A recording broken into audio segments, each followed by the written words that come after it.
My feeling is we need to have a more systematic approach to the demolition of the properties.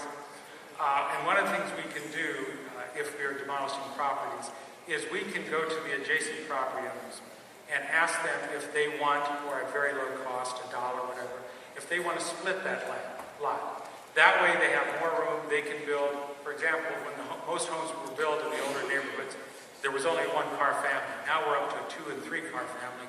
So they could build garages on it, they could create green spaces, they could build playgrounds for their children, they'd have more room. If that didn't work, we could also go to the neighborhood associations and ask them if they wanted. They could create green spaces for the neighborhood. And as you build up the pride in the neighborhood, it also builds up the pride in the city. So those are important things and simple to do. Once it's demolished, you can give it away, or like I said, low price, give it to the neighbors.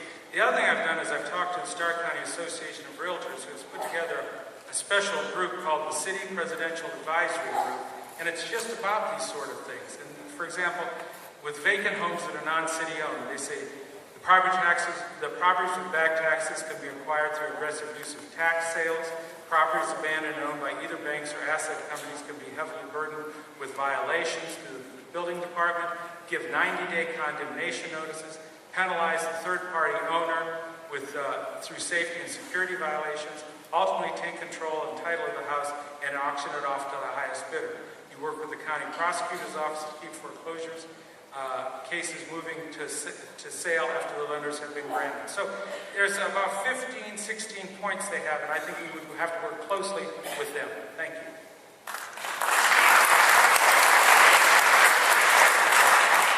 Mr. Healy, your strategy for dealing with vacant buildings?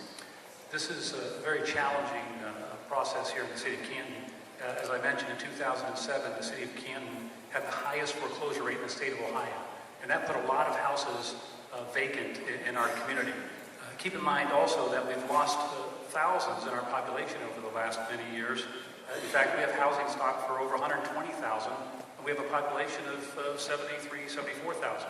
So what you have is you have a lot of houses that there are no people to put in, and they continue to deteriorate. We worked extremely hard over the last 4 years, bringing a record amount of money in from state and federal programs. We brought in over $200 million into our community for various purposes, including paying for firemen and policemen and hiring summer youth programs. But several millions of those dollars went towards demoing houses. In fact, we've demoed nearly 500 houses in my first 4 years. And again, that's record pace. 500 houses. Think about your neighborhood. Think about how many houses are on your block. And then think about how many blocks it would take to tear down 500 houses. That's a lot of homes. Yet we have identified 4,000 more that need to be addressed. It's about resources, and we also have quite a few restrictions between state and federal programs in reference to EPA regulations, lead paint regulations, a number of things that make it very costly and also time-consuming to transfer that property to a neighbor, which we all want to do. But it could take 1 year to 2 years because of the regulations that are outside of our boundaries. So you need a mayor who can go out and lobby and fight to change the rules of the state legislature and the county government to help us move these things along quicker.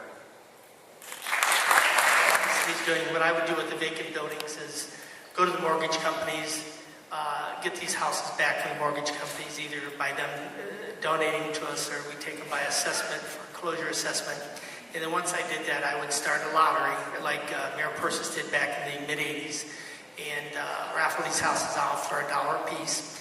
And I'd start off with the veterans of our community first, since we have over 40,000 veterans and more coming home every day. With those houses, we get owner occupancy. Then we have a number of, then we have the vacant homes taken care of, and then we can move on to the single-family dwellings. The homes that need torn down or raised, rather than us pay somebody $5,000 to $8,000 a piece to have a home raised or demolished, we could buy our own equipment for what it would cost to tear 40 homes down, and we could tear down a house a day and pay little or no cost for that home, for the demolition of it.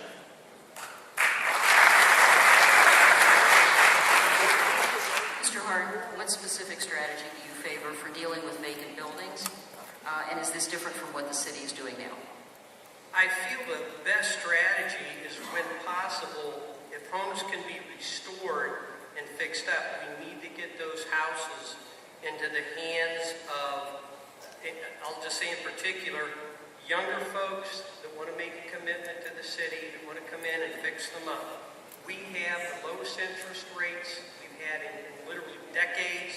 We have the opportunity to get, if you want to call those folks the young pioneers to come in that want to put equity into their houses and to help build up our community. 2,000 or 3,000 adults coming into our city means more income tax. It means more children living here. It means more teaching jobs. It means more homes being fixed up and improved, and that means improved neighborhoods, and that means an improved city of Canton.